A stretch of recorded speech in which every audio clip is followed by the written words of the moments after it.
मैं अपना प्रयास करता।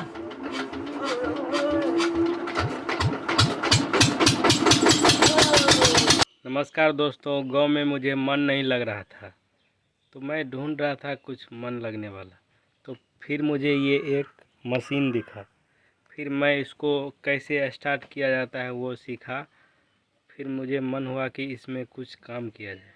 तो चलिए आप लोग को दिखाते हैं क्या काम करते हैं।